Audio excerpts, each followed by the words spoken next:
दोस्तों Jayaprakash power ventures limited की बात करें तो स्टॉक के अंदर बहुत बड़ी गिरावट दिखाई दे रही है आज।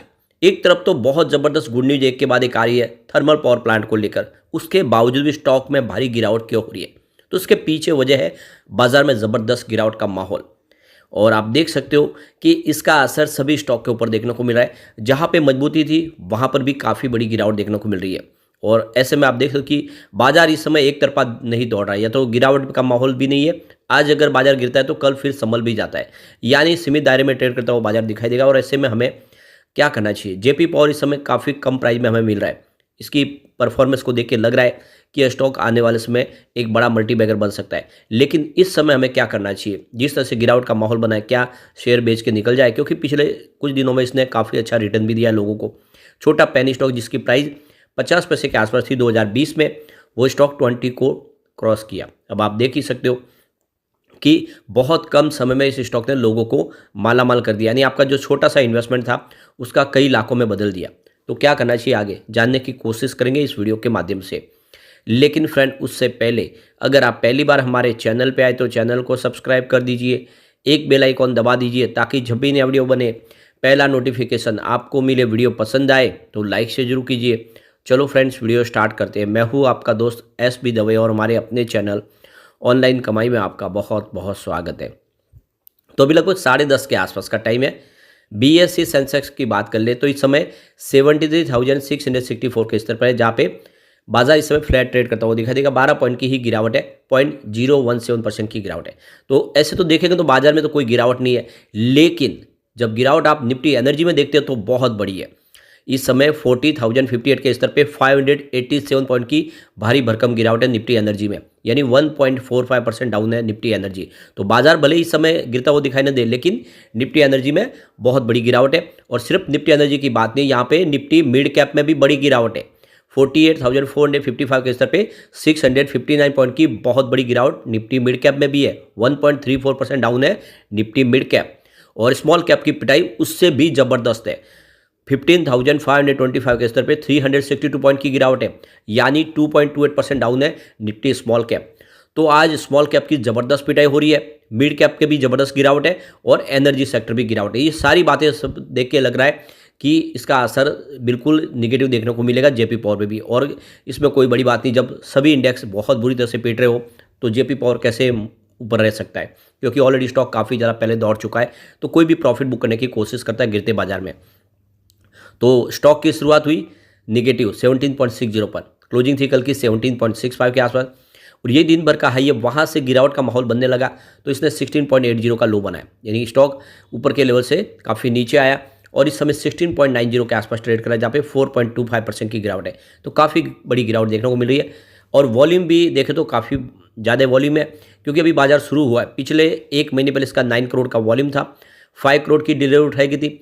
1 वीक पहले 3 करोड़ का डिलीवरी बेस काम हुआ और कल इसका 2 करोड़ का डिलीवरी बेस काम हुआ। क्योंकि यह एएसएम लिस्ट स्टेज 4 में है, इसलिए इसमें इंट्राडे ट्रेडिंग बिल्कुल बंद है, आप सिर्फ डिलीवरी बेस काम कर सकते हो और इसी वजह से वॉल्यूम लिमिटेड हो चुका है। लेकिन फिर भी वो देखें तो सुबह ही यहाँ पे 10 बजे के पहले 1 करोड़ का वॉल्यूम हो चुका है, यानी वॉल्यूम बढ़ने की पूरी उम्मीद है। अब यहाँ पे इसकी परफॉर्मेंस देखिए कि 16.80 इंट्राडे का लो, लेकिन हाई 17.60 का है। 52 वीक का लो 5.15 और हाई 24 का है, जो इसने रिसेंटली हाई बनाई थी। ज़बरदस्त दौड़ लगाई और आपका इन्वेस्टमेंट है वो लगभग 4 से 5 गुना करके दिया आपको कम समय में।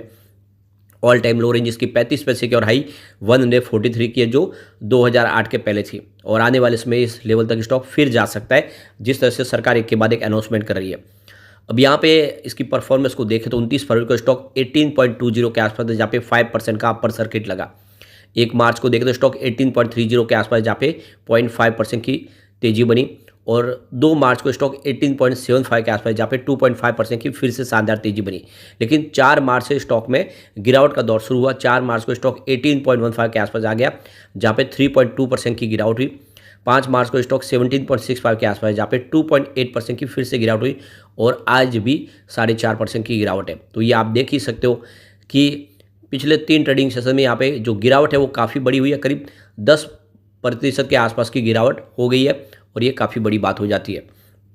अब इसके बीच में जो बड़ी गुड न्यूज़ निकल के आ रही है, हमारे पीएम मोदी जी की तरफ से लगातार एक के बाद एक थर्मल पावर प्लांट का यहाँ पे इनॉग्रेशन हो रहा है। आप देख सकते हो कि बहुत सारे नए थर्मल पावर प्लांट अलग अलग राज्यों में शुरू करने की तैयारी सरकार कर चुकी है शुरू। तो देख सकते हो कि 800 मेगावाट का तेलंगाना में एक थर्मल पावर प्लांट लगाने की तैयारी शुरू की गई है सरकार। इसके लिए आप देखें तो हरी झंडी दे चुकी है और इसके लिए नींव का पत्थर भी रखा गया। तो लगातार बहुत सारा निवेश होने वाला, करीब 56,000 करोड़ का खर्च किया जा रहा है अलग अलग प्रोजेक्ट के लिए। अब आप देख सकते हो कि यह तेलंगाना में इस थर्मल पावर प्लांट के माध्यम से जो बिजली की समस्या है उसको दूर किया जा सकता है। जो इलेक्ट्रिसिटी कंजम्पशन बढ़ रहा है उसको पूरा करने के लिए थर्मल पावर प्लांट ही एकमात्र जरिया सरकार भी समझ चुकी है और इसीलिए सरकार लगातार ऐसे ही एक के बाद एक पावर प्लांट की उद्घाटन कर रही है। अब आप देखो कि 660 मेगावाट का एक थर्मल पावर प्लांट है जो यहाँ पे देख सकते हो कि झारखंड में भी सरकार शुरू करने जा रही है। इसकी भी यहाँ पे देखो सरकार की तरफ से हरी झंडी दे दी गई है। और इसके अलावा आप देख सकते हो कि पीएम मोदी की तरफ से छत्तीसगढ़ में भी यहाँ पे एक पावर प्लांट लगाने की तैयारी शुरू की गई है। और दूसरी तरफ देखें तो उत्तर प्रदेश में भी सरकार पावर प्लांट लगाने जा रही है, यानी हर राज्य में पावर प्लांट नए लगाए जा रहे हैं थर्मल पावर प्लांट। तो जिस तरह से आगे जाके इलेक्ट्रिसिटी और बढ़ेगी उसको पूरा करना है, तो सरकार चाहती है कि थर्मल पावर प्लांट की कैपेसिटी बढ़ाई जाए। तो ये बहुत बड़ी गुड न्यूज़ है इस सेक्टर के लिए। जो लग रहा था कि आने वाले समय सरकार थर्मल पावर प्लांट की कैपेसिटी को कम कर देगी, ऐसा बिल्कुल नहीं है। जिस तरह से हर राज्य में थर्मल पावर प्लांट की कैपेसिटी को बढ़ाया जा रहा है, ये एक शुभ संकेत है, जिससे कह सकते हैं कि आने वाले समय एक संभावना पॉजिटिव दिख रही है इस सेक्टर को लेकर। इस समय बाजार में गिरावट का माहौल है, लेकिन जेपी के लिए ये बहुत अच्छी गुड न्यूज़ है। एक बड़ी गुड न्यूज और निकल के आ रही है, इलेक्ट्रिसिटी कंजम्पशन पूरी तरह से बढ़ेगा। इसकी ये जो सिग्नल है यहाँ पे दिख रहा है कि पावर मिनिस्ट्री की तरफ से जो domestic coal based thermal power plant है उनसे कहा गया है कि आप अपने जो भी पावर प्लांट है उसमें जो कोल इस्तेमाल करें उसमें 6% इम्पोर्टेड कोल का इस्तेमाल शुरू करें जून 2024 तक, ताकि जो कोल की जो शॉर्टेज आगे ना बढ़ पाए। तो देख सकते हो कि सरकार की तरफ से जो पिक डिमांड है समर में वो 250 गीगावाट तक जाने की संभावना बन रही है। तो कुल मिला के सरकार की तरफ से कह दिया गया है कि आप 6% इम्पोर्टेड कोल का इस्तेमाल शुरू कर दें। तो ये आप क्लियरली इसका मतलब जो है कि डिमांड बढ़ने वाली है, इलेक्ट्रिसिटी जनरेशन ज़्यादा होगा। तो कुल मिला के यह एक शुभ संकेत है इस सेक्टर के लिए। सरकार का मानना है कि मार्च 2024 से ही इलेक्ट्रिसिटी डिमांड बढ़ जाएगी और आने वाले समय इसको पूरा करने के लिए कोल की शॉर्टेज हो सकती है और इसीलिए इम्पोर्टेड कोल इस्तेमाल करना होगा। सरकार ने जो एक अंदाज़ा लगाया है कि आने वाले अप्रैल से लेकर जून 2024 तक 250 गीगावाट तक पहुंच सकती है पिक डिमांड, और ऐसे में इसको पूरा करने के लिए कोल के लिए ज़रूरत पड़ेगी और इंपोर्ट कोल इस्तेमाल करना ही होगा। तो ये जो अपडेट है ये इशारा करिए कि जेपी पावर के लिए एक तरह से आने वाला जो समय होगा काफ़ी शानदार होने वाला है। तो इस समय बाजार का जो सेंटीमेंट भले बिगड़ा हुआ हो, लेकिन जेपी पावर में अगर आप लॉन्ग टर्म इन्वेस्टर तो डरने की कोई बात नहीं।